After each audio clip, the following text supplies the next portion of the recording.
Good afternoon. Give me a G. See, I'm not a formal school teacher, so I have the liberty to hopefully do the walk right. Right? Are we there, guys? Yes. Let's go for it. Give me a G. G. Give me an I. Give me an F. Give me an F. Give me an O. Give me an R. Give me a D. What do you get? Gifford. Ah, come on, you can do better than that. What do you get? Gifford. It's indeed a pleasure to be here on this day. And I would like to thank the Deputy Head for the kind introduction, and to the rest of the scholars, to the board for the invite. I was going to say all protocol observed, but at one of the functions that I went to, because the MC was late, the guest of honor that was now meant to come up because they've been driving in potholes, instead of saying all protocol observed, but then said all potholes observed. So I'm not going to try that, fear of mixing up the language, but I certainly would like to, at this stage, observe all protocol and give due respect to the PTA chair, Mr. Tamini, and the rest of the team that is here, to the headmaster, Mr. J. Tinzima. Thank you so much, Deputy Head. Thank you, sir. And all the teachers that are in attendance, thank you. I think the teachers do a very important job, and I'd like us to give them a round of applause.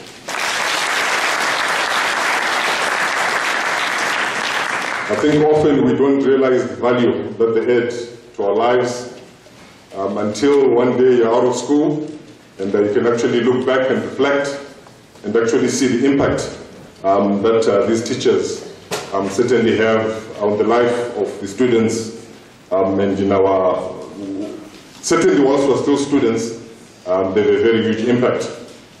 I would like to share a little story about a man. I think there's an aspiring member of Parliament that we saw earlier on. And there is a story told about one politician now who is actually an MP by the name of Mr. Joseph Chinodimba. We all know him. It said that he attended a job interview. And one of the questions that he was asked when he was at this interview was which part? Wow, the question was where he was born. And obviously, he thought that's a very simple question. And he replied and said, I was born in Zimbabwe. So one of the persons that was interviewing then asked the follow-up question, as we call it, and they asked, which part? So he looked a bit confused as to how to answer that question. So he looked up at the panel and said, the whole part, the whole body was born here. So as I stand in front of you, I want to confirm that what you see is 100% Gifford. I'm a product of this school, and I'm very proud on this occasion to come back. It was at this school that I learned how to serve and also learned about leadership. It was on this solid foundation that I was able to grow into the man who stands before you today.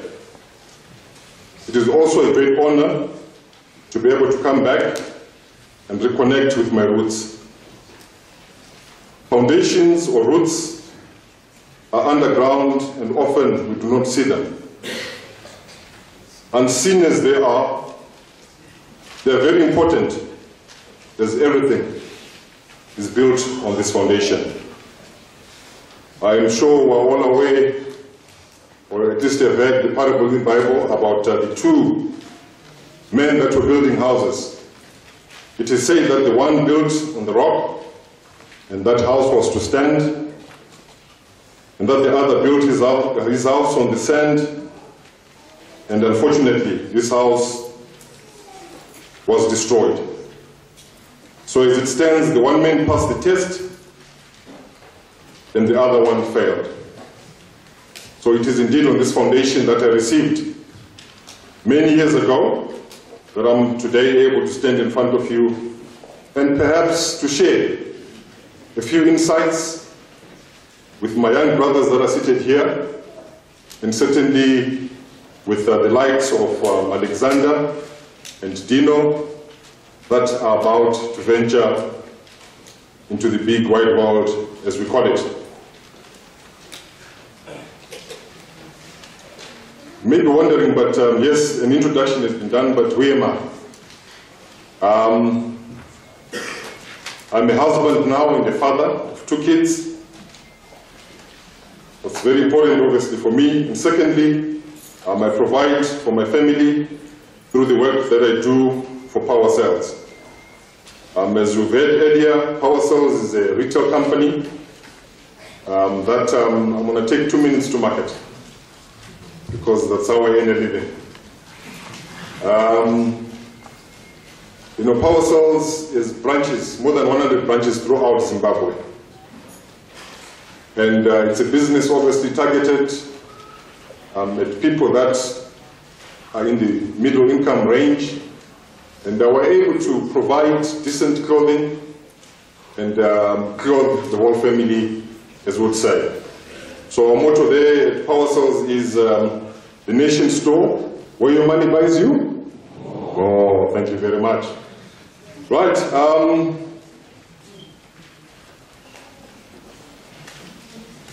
I just want to take a few minutes just to go down memory lane.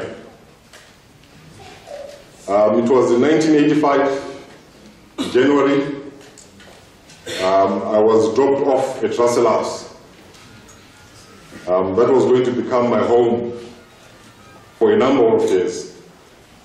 When I came, obviously young, out of primary school, didn't know much, and this was going to be the beginning, perhaps, of many experiences that I was going to come across in life.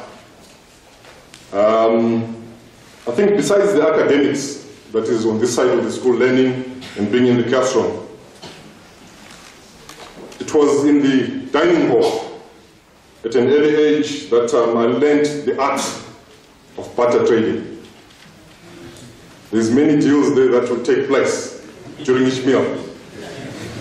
Quite often you'd swap a slice of bread for a fruit, and you would also, in business we call it forward selling, almost sacrifice a meal that was to come because you wanted to meet an immediate need.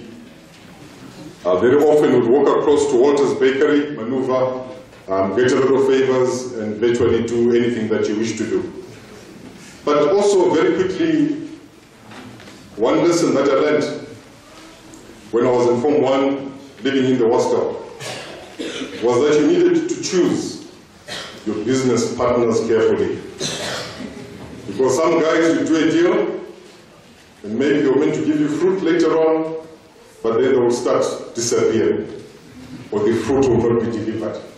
And so, at a tender age of Form 1, learned the importance of choosing your business partner carefully.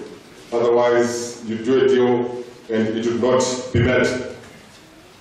The other highlight, perhaps, just back in the day, was that on a Friday, we'd wear, like these young men are wearing, our #1 dress, because for supper on Friday, we were having chicken. So we used to dress up for the chicken. So it was a big occasion, and certainly all the boys used to look forward to it. We also would be served with ice cream as dessert after that main course. I think the other important thing back in the day was that we almost, I think, reflecting and looking back now, one would equate the hostels only to be marked, obviously, and that's where our things would be washed. Why am I telling you all this? I think as one looks back, and I appreciate that times have changed, and it may not be the same now, But I think those were the formative years in my life. I think the deputy head, as he was introducing me, did mention that I was involved in sport, and I still have my trunk that I keep at home. And as I was looking just the other night as to what I could find, nicely came across one badge that I received back in the day for Merit of Honors for services to sport that I'm actually proudly wearing today.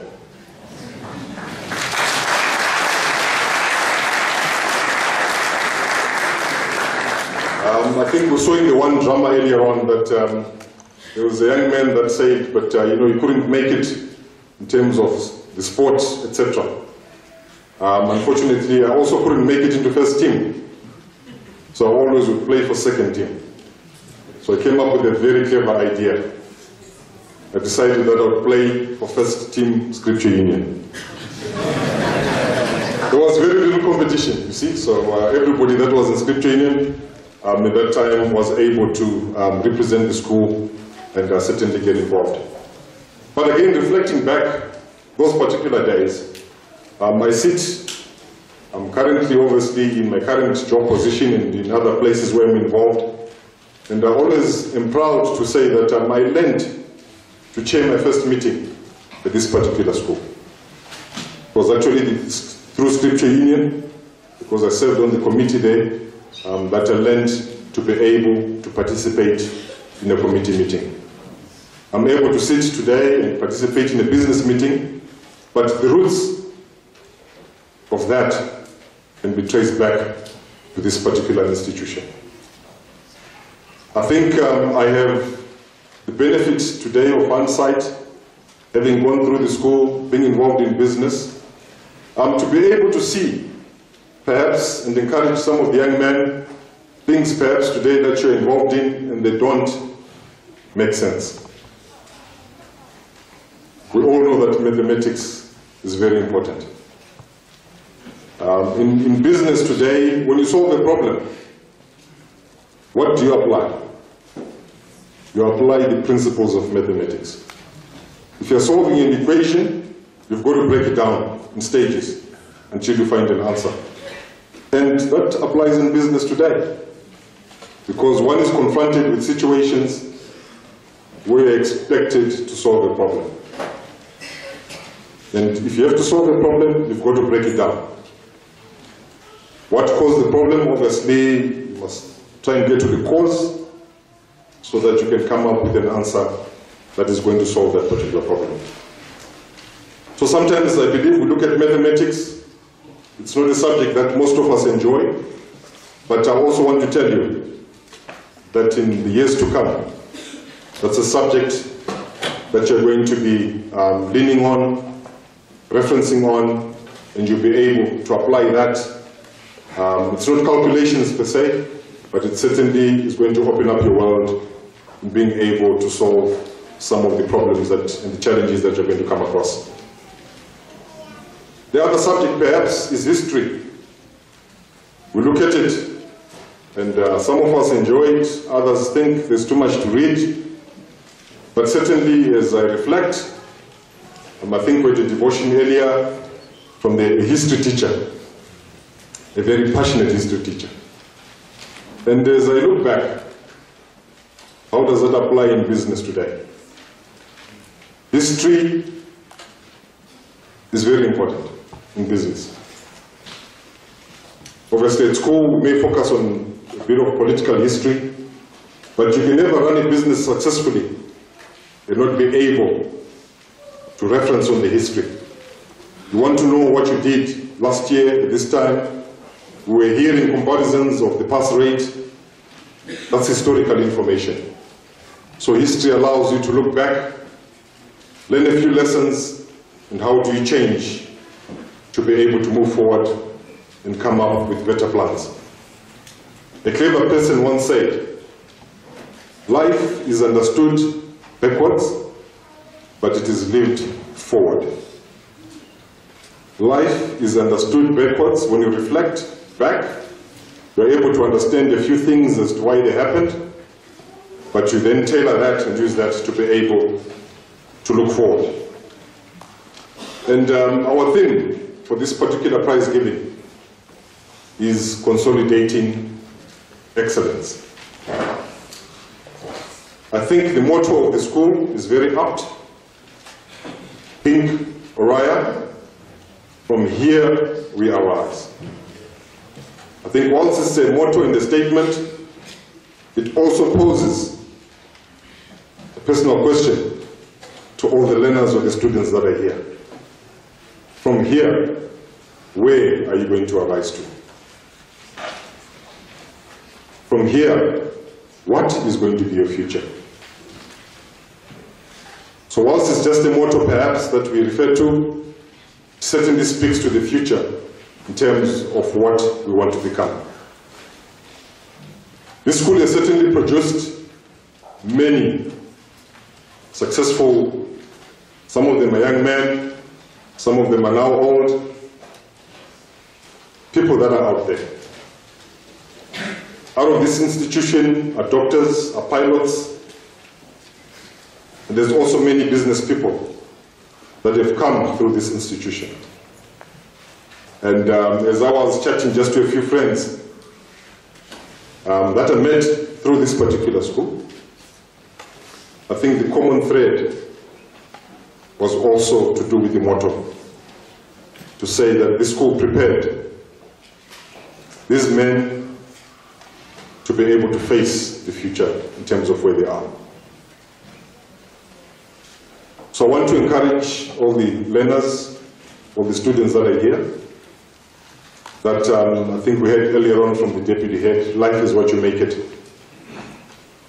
And in line with the theme of working hard, life, you get out of life what you put in. Life is like an ATM. You know, you can have a bank card and go to an automated teller machine, punch in your PIN code. If you have not put in money there or deposited money, you can only check your balance. It's not going to give you any money. Life is also like the cell phone that we use. For you to be able to make a call, you need to recharge. You need to buy a card, punch in the number, and get some credit in the phone before you can use it. Otherwise, you can't make a call. The only thing that you can then do at that point is to receive a call or send a call me back.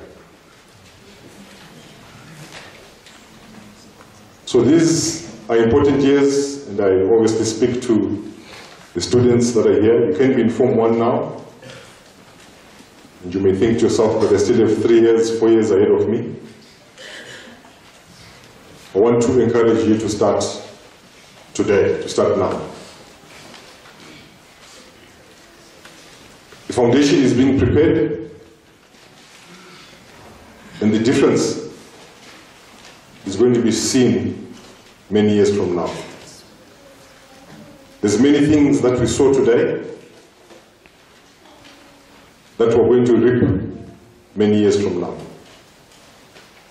The question perhaps that I also need to ask you, which is reflective, you don't have to answer, is what are you going to be reaping in 6 years, 5 years, and 10 years from now? What you do today and now is directly related to what you're going to be reaping a few years from today. Again, with the benefit of hindsight, if I had to come back, rewind back to 1985 when I was being dropped off at Russell House, what would I change? What would I do better? I think I'll take school much more seriously. And typical, I enjoyed everything else, and when it came to exams, you know, you did it for the last day. And that's when you start swatting and reading and spending sleepless nights. But at that point, sometimes it's too late. So even at a young age, you may be in Form 1, it's actually a very good age to start, to get the discipline of working hard. Life, unfortunately, has no favors. If you don't put in the hours, the results are not going to be there. And I know that we live now in an instant society where we have a microwave at home and it can do wonders in a few minutes. But life in the world out there is what you do in preparation in these years when you're currently in school.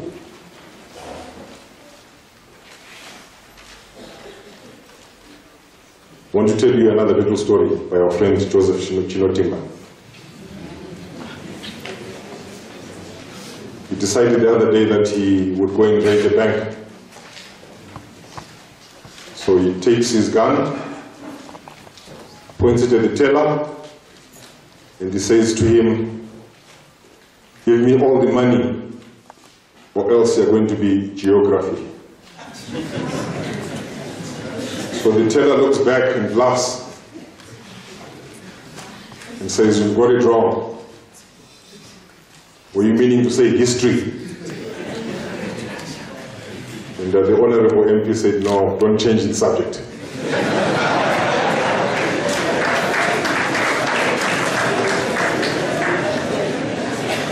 So let us not change the subject. We need to work hard. And the fruit of that is going to be seen in a few years from now.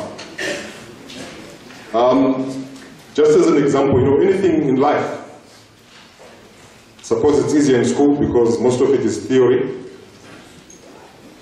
But if you are going to become a pilot, you need to put in the hours.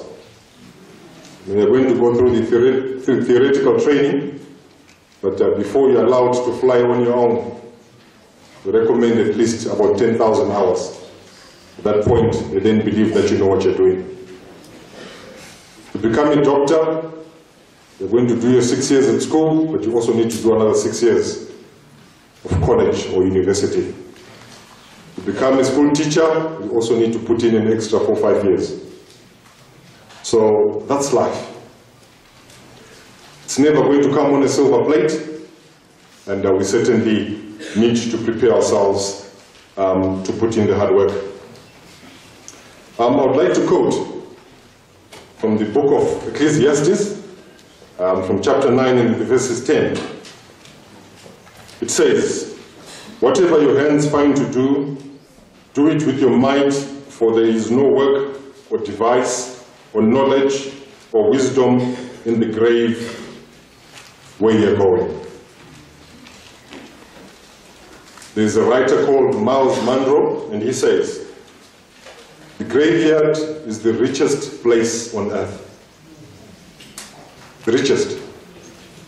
There's many unfulfilled dreams, people that had ideas about businesses that were never fulfilled, people that were meant to become doctors that never made it, scientists, and the list is endless.